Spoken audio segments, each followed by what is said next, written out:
First PU Hindi विद्यार्थियों के लिए बोर्ड एग्जाम्स आ रहे हैं, तो उनके लिए वे लोग खूब तैयारी भी कर रहे होंगे। मगर टोटल टेक्स्ट बुक में 29 चैप्टर्स है। उन 29 चैप्टर्स को एक ही साथ रिकैप्चुलेट करना इतनी आसान सी बात भी नहीं है। तो मैंने विद्यार्थियों के लिए कुछ ऐसे इम्पोर्टेंट क्वेश्चंस चुनकर लाई हूँ जो आपके लिए जरूर सहायक सिद्ध होंगे, और मैं इस वीडियो को सुपर 30 नाम भी देना चाहती हूँ।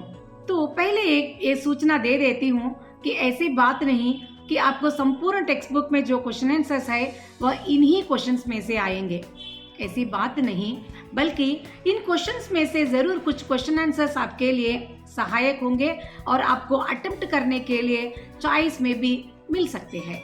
पहले आप इन प्रश्नों को अच्छी तरह से पढ़ लीजिए, बाद में जो बचे हुए जो प्रश्नोत्तर है उनको एक बार ग्लैंस कर लिया तो भी आप आसानी से जो भी प्रश्न आए परीक्षा में लिख सकते हैं।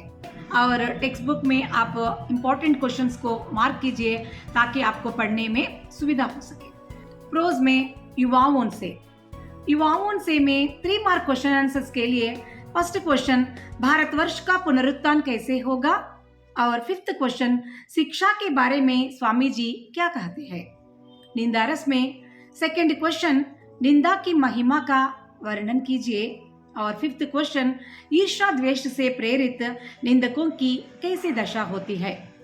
बिंदा पाठ में से बिंदा अपनी नई अम्मा से कैसी डरती थी, महादेवी वर्मा को बिंदा की याद कैसे आई, और 6th क्वेश्चन बिंदा के घर के सामने भीड़ देखकर लेखिका के मन में क्या विचार आने लगे।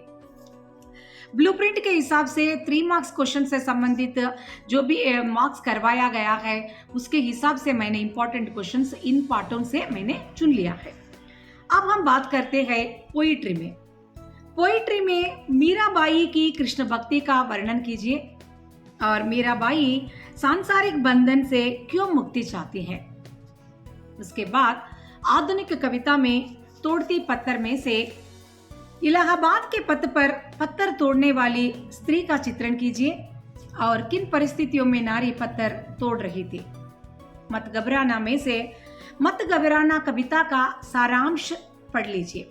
4th क्वेश्चन है, अगर वो वाला प्रश्न आप अच्छी तरह से पढ़ लिया तो मत घबराना में से जो भी प्रश्न आए आप आसानी से लिख सकते हैं।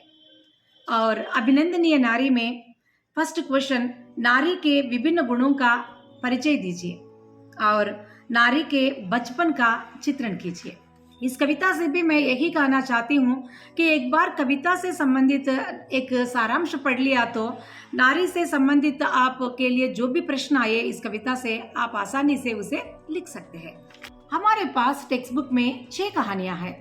6 कहानियों में से आपको 6 प्रश्न दिए जाते हैं, आपको सिर्फ 3 लिखने के लिए कहा जाता है। यहाँ मैं आपको एक सुझाव देना चाहती हूँ।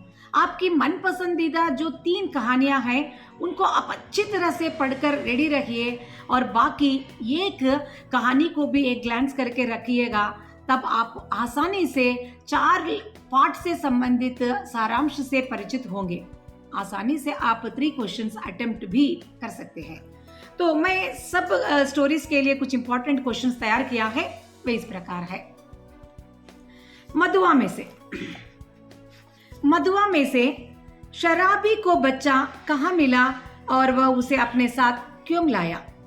और उसके बाद 4th क्वेश्चन शराबी के जीवन में मधुआ के आने के बाद क्या परिवर्तन आया। और उसके बाद 5th क्वेश्चन मधुआ का चरित्र चित्रण कीजिए। स्मशान पाठ में से 3 प्रश्न मैंने मार्क्स करवाया है। फर्स्ट वन, स्मशान ने आह भरकर पहाड़ी से क्या कहा। मनुष्य के प्रेम के बारे में स्मशान के विचार प्रकट कीजिए। और लास्ट क्वेश्चन, अंततः पहाड़ी ने तरस खाकर श्मशान से क्या कहा। खून का रिश्ता में से 3rd क्वेश्चन, संतू का परिचय दीजिए। और 2nd क्वेश्चन भी इंपॉर्टेंट है, मंगलसेन को अपनी हैसियत पर क्यों नाज था। और 7th क्वेश्चन, चम्मच खो जाने पर वीर जी की क्या प्रतिक्रिया हुई। शीतलहर में 2nd क्वेश्चन इंपॉर्टेंट है, दिल्ली में शीतलहर के प्रकोप का वर्णन कीजिए।